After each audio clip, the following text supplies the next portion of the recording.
Agora, ao nosso verbetógrafo, professor Márcio, na fatologia mencionada na página 11, linha 1, a autoconscientização cosmoética como fator de encorajamento da consciência para a superação progressiva do egoísmo. Como desenvolver essa autoconscientização? Poderia relatar sua experiência nesse aspecto? Bom, vamos lá. Eu vou pedir até para esclarecer essa questão, fazer alguns esclarecimentos iniciais para facilitar, digamos assim, não só o debate, né, os esclarecimentos posteriores, e também, no certo sentido, facilitar, né, o entendimento do que a gente colocou aqui no verbete e, ao mesmo tempo, eu poder aproveitar as correções que vocês possam fazer em relação a ele. Então, vai ser rápido, mas eu acho que vai ser proveitoso. O esclarecimento, primeiro, que a gente precisa dar é sobre a própria ideia, o próprio conceito de autoconscientização cosmoética, certo?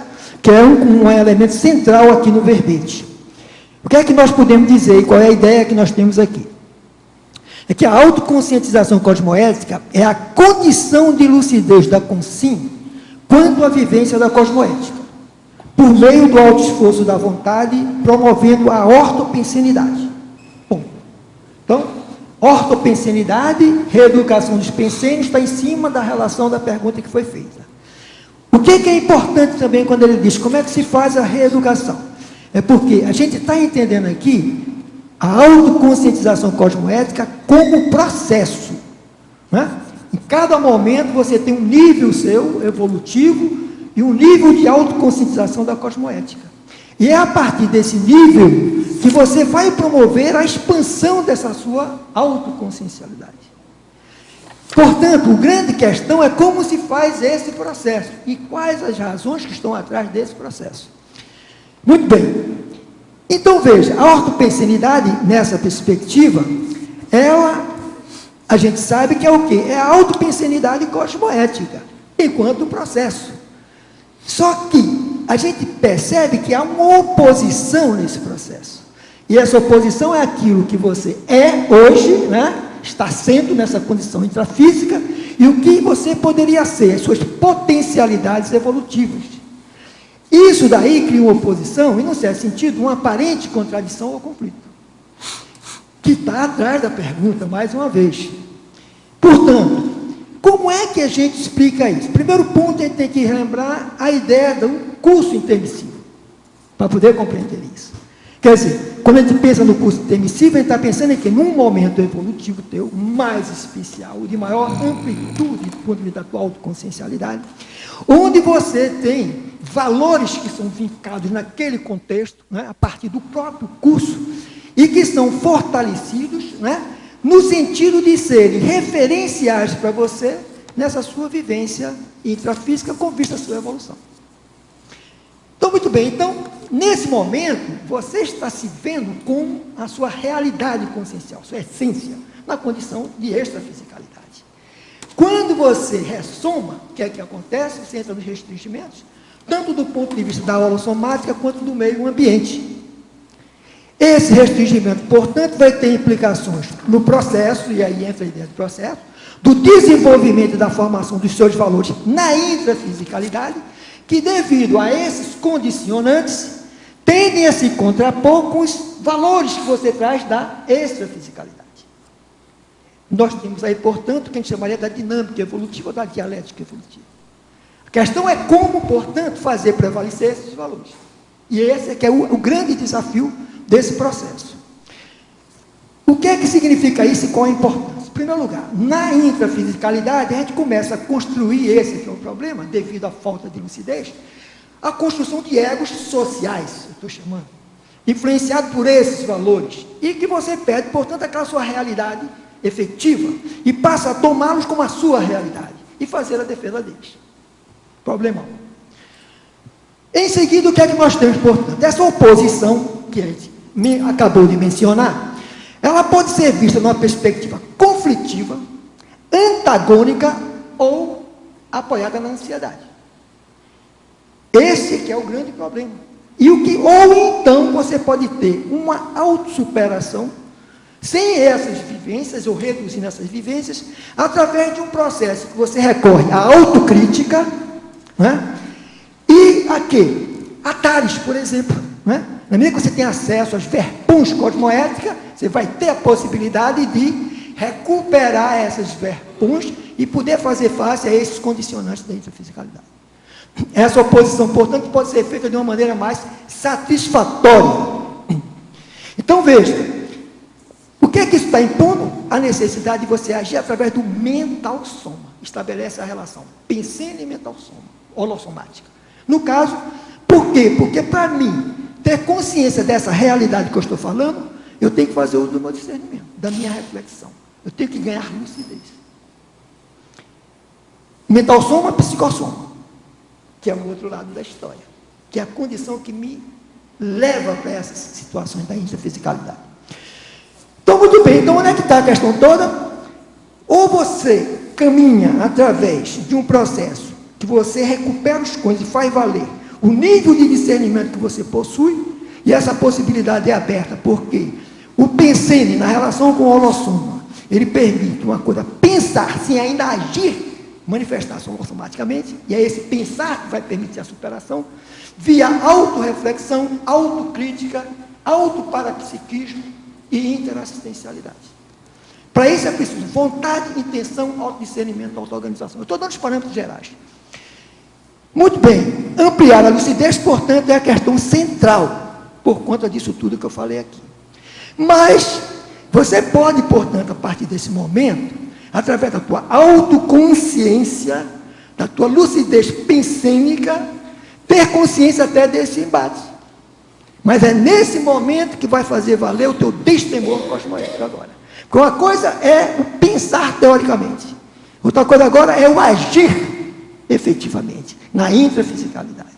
A condição da intrafisicalidade permite, através desse sobrepairamento dessa realidade intrafísica, você fazer essa reflexão. Só que, do ponto de vista da reflexão meramente teórica, é pouco. Daí a importância do autoparapsiquismo, do domínio das energias e da vontade.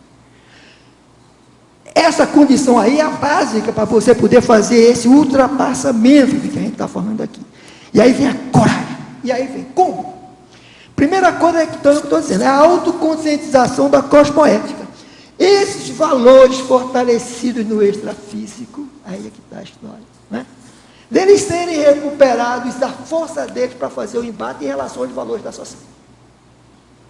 Então, essa é que é a dinâmica de você fazer isso. E no momento, e aí é que é o desafio, que você, mesmo acessando esses valores, você teme assumi-los efetivamente por conta de valores ultrapassados, né, de tuas holobiografias, não é isso? E das pressões da intrafisicalidade que se contrapõem e que se refletem nessa luta entre teu ego temporário daquele momento face àquele teu ego essencial, digamos assim. E aí você não quer abrir mão, não quer perder. É esse medo que tem por trás das emoções que é preciso ser superado. Até então, o que é que a gente falou? Olha, está colocado, digamos aí, os elementos para você fazer. Não tem outra coisa. Exercitar agora e fazer valer. Na prática, traduzindo todo esse papo aqui em termos de exemplo. Exemplo pessoal. Por exemplo, eu desde cedo um valor, estou falando de valores que você traz com você. E é esse valor que você vê que ele deve ser ultrapassado, ou se ele tem a ver já com o seu curso. Então, um valor meu, sempre desde cedo, foi o valor de justiça. Bom, olha só. Bem, justiça. Então, como é que eu vi, acho que a questão. A justiça, né, para mim, desde cedo, era uma necessidade, uma coisa inerente ao evoluir, né, do ser. Né? E isso me fazia com que, então, eu buscasse compreender o porquê de não haver essa justiça no meu entendimento. Isso me remetia ao plano da ética, no primeiro momento, da compreensão, e como se tratava da questão do conjunto da interdependência consciencial, da justiça no sentido do bem comum, e me remetia à ideia de sociedade. E isso me remete aqui à política, que seria o caminho de construir isso. Então, é uma reflexão sobre qual é a sociedade, como deve ser a sociedade, a questão do Estado e por aí vai. Só que, na atualidade, o que é que a gente começa a perceber? é que na atualidade não é uma questão de ética e de política, tem uma coisa que é essencial no momento atual, que determina aquilo que antigamente era os mecanismos, né, de uma maior influenciação do processo. É a economia. A política foi subordinada à economia. Esse é que é o fato. Aí eu fui fazer o quê? Estudar economia. Entendeu? Agora, Márcio, fala aí o que você faz, há quantos anos, que cadeira que você é catedrático. Explica aí. Não, Para saber, porque vocês vão perguntar. Não, a minha formação mais recente foi economia. Agora, por incrível que pareça, eu sou formado em agronomia. O que mais? Há quantos anos você está lecionando na universidade? Não, eu tenho desde 85, antes eu fiz algumas incursões e tal.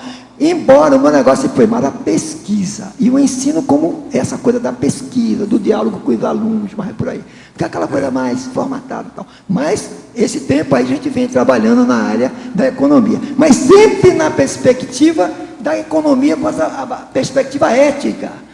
O que acontece? É um buraco isso. Entendeu agora, né? Então é um esforço que você buscar a base, né? A base política econômica, é por causa da mesma situação sua, né? Que sustenta tudo isso, que é uma perspectiva utilitarista, nem no sentido do Mill, que tinha uma perspectiva ética, mas no sentido de uma razão instrumental, como se fala aí, né? Da busca de atingir objetivos meramente consumistas e materialistas. Então isso não vai a lugar nenhum. Então esse foi o meu esgotamento. O que é que me faltava? Eu vou à pergunta. A perspectiva da extrafisicalidade. Quer dizer, chegou no ponto, não dá. A minha tentativa era de compatibilizar. Eu não tinha dúvida quanto à extrafisicalidade, mas eu a pensava teoricamente e tentando realizar aqui. Por ausência de quê? Do processo do parapsiquismo. Então, eu estou traduzindo assim na prática. De que se trata, portanto, de um valor, olha, vincado na minha memória, tá certo? Que não obstante o curso intermissível, ele vem. E a influência intrafísica condiciona ele no andar da perspectiva. Daí o que eu digo a você, vai pela impactoterapia, no sentido amplo do termo, não só tarística, mas a impactoterapia dos acidentes de percurso, entendeu? A impactoterapia dos fatos e parafatos que batem em você, dos desencontros e tudo mais, e a impactoterapia cosmoética, tarística. Ou você, porque não tem saída. Uma questão é da tua possibilidade de fazer essa ultrapassagem com consciência, sabendo das suas, né? Então, eu acho que já deu para dar uma ideia. Para cima lá, qual a distinção entre o respeito evolutivo e o acompliciamento? Seguinte, o respeitar a pessoa é você saber, né, as condições possíveis do ponto de vista dela evoluir na interação dentro do processo da TARES. Então, uma coisa é você, ao fazer a TARES, você saber o limite desse processo, até onde é que aquela pessoa pode ir. A outra coisa é quando você sabe que a pessoa pode mais, e você, por alguma razão, tenta fazer um negócio para poder, né, se chegar mais, não vou fazer isso e tal. Então, aí já é uma primeira expressão de um acompliciamento, no sentido mais efetivo da coisa. É você estar se acompliciando com os equívocos daquela pessoa, com as limitações daquela pessoa, com querer ficar naquela condição. Condição essa que já vem da sua própria realidade consciencial. Então, é essa questão da sua autenticidade, do seu autodiscernimento, faça a relação com o outro, respeitando o nível evolutivo do outro. Seria basicamente isso aí. Márcio, aqui na letra A, aqui no lado A, na página 11, fatologia de baixo para cima, a quinta linha, a distinção entre o respeito evolutivo e o acompliciamento. Na sua opinião, na sua experiência, qual que seria, vamos dizer assim, a base da diferença entre o respeito evolutivo e o acompliciamento, porque eles são muito, é uma nuance muito próxima uma da outra. Qual que, na sua experiência ou na sua vivência, que você poderia nos dar como, uma, vamos dizer assim, a premissa, a dica, para a gente não errar no respeito evolutivo e no acompliciamento? Olha, o que é que você tem aí? Isso remete a uma série de outras questões. O elemento central para você se posicionar, obviamente, que é o autodiscernimento que você tem naquele momento evolutivo, tá certo? Não tem como você fugir a essa sua condição. Agora, o que é que você tem que fazer para avançar nessa compreensão?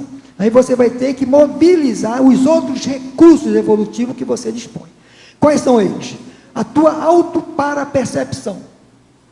Segundo, o domínio das energias, não é? A tua intencionalidade é fundamental. E por aí vai, eu poderia citar uma série de coisas, mas eu vou citar um essencial nesse processo aqui para mim, que valeria para outras questões mais. A amparabilidade. Entendeu? Aí, para mim, entra como um elemento essencial, em que você vai articular seu autodiscernimento nessa relação, que é a melhor maneira de você expressá-lo e ampliá-lo. Entendeu? Além de fazer recurso a outros mecanismos, sinaléticos, por aí vai, que a gente conhece. A gente, às vezes, confundir o que é o autorrespeito com acompliciamento. Se a gente pensar no dia a dia, a gente tem que parar. Falar, opa, eu estou no autorrespeito ou eu estou sendo cúmplice? Ou você está fazendo, digamos assim, uma intrusão, né? No sentido de tentar, na ideia de estar querendo. No caso aqui é o contrário, né? Eu estou mostrando o outro lado aí. O contrário, assim, será que eu estou saindo de banda ou eu estou concordando, né? Sendo um cúmplice e não tendo coragem, na hora certa, no lugar certo, na forma certa, para ajudar aquela pessoa. Agora você veja, além disso tudo que eu falei, né, você tem, eu acho que é tipo da conscienciologia. Você tem os elementos centrais e você depois vai reunindo todos os múltiplos fatores que estão ligados ao teu agir cosmoético, agir evolutivo, tá certo? Então você vai buscar todos esses elementos. E no final, se você age dessa maneira, é o que eu digo, você está tranquilo intimamente. Você fez o melhor de você. E tem mais, se não der o certo, você vai saber depois e vai corrigir o calo do erro.